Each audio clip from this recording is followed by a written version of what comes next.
You're with Fenella Kernebone, here on RN, and this is By Design.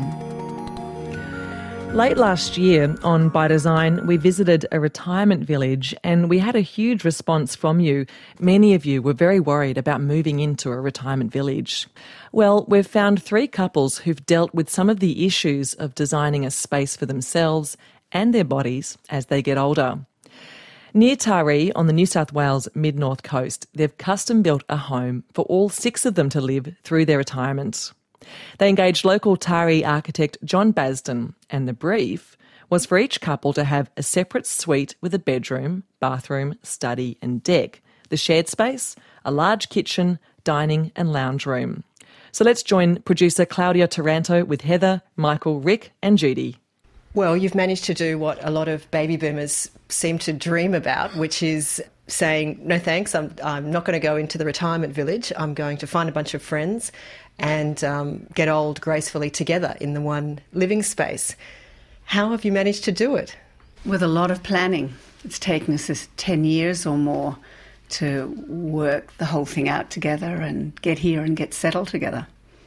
It also took a great deal of tenacity, because you can imagine the obstacles in the road that we came across. Finding a place was the first. Somebody would say, well, I don't like that, and I don't like living in the shade of that mountain, and I need to be nearer to a cappuccino, and I'm not sure I want to be right on the ocean where things would get rusted. And so little things would come up that we learned a lot about each other and certainly about ourselves. We did a lot of brainstorming on it and took notes of what we wanted, and one of them was, considering that we're all getting older, proximity to a hospital. So, we had to be reasonably close so that an ambulance could take us off to a hospital quickly. Far enough away from Sydney to get out of there, but close enough if we needed to come back for a variety of different reasons. So it's about 4 hours away from Sydney, and that sort of works, and it's far enough for nobody to attempt to commute. Now, you actually tried out living together in Sydney, first of all. Yes. What did you learn from that experience in terms of what you need in the design of a living space for each of the 3 couples to be separate enough, but also together enough? That it's very important to have private space and to have the choice of taking private time or being together with others. We did think for a while about having a shared workspace, and one of the things that we learned is that we've got quite different work styles, and some people do quiet work and some people do a lot of talking work and so on. So we worked out that it was better for us to have our individual study space, as you see here, rather than a shared one. One of the big things we've got out of the shared space is an enormous economy. The amount of money we're saving just on the shared space is wonderful. For 6 people, 1 stove, one top and 1 oven is really all you need. And to have any more would be just a tragic waste of money. We can spend it on other things much better, and it makes our money go a lot farther. Another thing about the shared space that's fun is just having the people. That was one of the things I discovered in Longueville. It was fun to be with my friends. It was more than just convenience, and it was more than just saving money. It was actually fun. So to be able to be private, anytime I've had too much of people, I can just close the door and come in here and sit on my computer. But most of the time I like to hang out with Michael or Judy and just chit-chat about whatever's going on in the world or our lives. And having that all available without having to drive across town is a big plus. One of the things I remember from 10 years ago when we began all of this was looking at our parents and looking at their lives and thinking they're a bit lonely. It's impossible to get around easily. So to go across town to visit friends doesn't happen anymore. And people get more and more withdrawn, more and more, hermits in their own homes. And again, I think that's tragic. I think that's what makes us age quicker, is just not having access to each other. Is it a bit like being married to 5 people? Yes. We've alluded to the question of support, and so there's really a strong element of support. So, for example, a couple of years ago, Eve had her hips done. She had a double hip replacement. So Rick and I were here, as well as her husband Daniel. So because there were four of us dealing with it, we were able to provide a lot more than just if she and Daniel had been trying to handle it on their own. And we will, somebody's going to lose a spouse at some point, and we've seen from our own parents when that happens that it's a hugely lonely time. There's an irreparable loss for them in that, and we'll be able to provide more support in times like that. And even on the simplest day-to-day level, there's a very easy arrangement of people cook in turn. Somebody from the couple would turn out a meal in the evening, and pretty well we always have that if we're here. But there's nothing rigid or fixed about that. So it's an easy arrangement that gives us a lot of extra benefit. There's also the other thing that happens between the six of us, which has always been so, even as friends just getting together socially, is that there's a lot of skill sharing. So we have a lot of experience and talents and different skills between us, and we get a lot done for each other and with each other and for ourselves that we wouldn't otherwise easily do. We're standing in the open shared space of the house, and it's got a fairly high ceiling, and the kitchen has a really big island bench space and lots of cupboard space.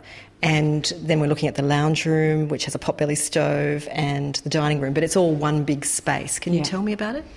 You can see over the kitchen that there are windows and louvers, so this is part of John's design. This is a place where in winter the sun comes through into this space, and also the louvers are there so that in summer there's a lot of easy movement of air through the space and providing cooling. It was very important to us not to have air conditioning or central heating from an energy efficiency and a cost point of view. And you've got two huge fridges. Fridges, yeah. What was that about? Well, for 6 people, you need freezing space and you also need enough cooling space. So while we make meals for one another, we have different dietary preferences and perhaps needs as well, and that may change also as time goes on, like develop further. Like, if somebody got diabetes or somebody gluten intolerant or whatever. So each of us has a space in this pantry or larder, walk-in larder too. Yeah, it's huge. Let's walk in. It smells beautiful, all the garlic and everything that's in here. Yeah, and you can see some common tastes. You engaged a local architect, and he was somewhat challenged by the site from having read your blog, partly because the site was facing in the wrong direction in order to take full advantage of passive solar. What happened there? John Basden is our designer's name, and he's a real focus on solar efficiency, and a creative genius. So, yes, when he first looked at the site, he thought, oh, well, if you'd consulted with me before you bought this, I'd have said, find something that's north-facing rather than south-facing. But it just meant that he had to design it with solar efficiency in mind and compensate in ways that he might not otherwise have had to do. So there are, thickened glass on the view sides of the house. So we're having to look through the thickened glass, which is fine. We don't notice this, but John was having to pay attention to these things in the design. And did he balk at the idea of designing for 3 couples to live both independently and together? He tried.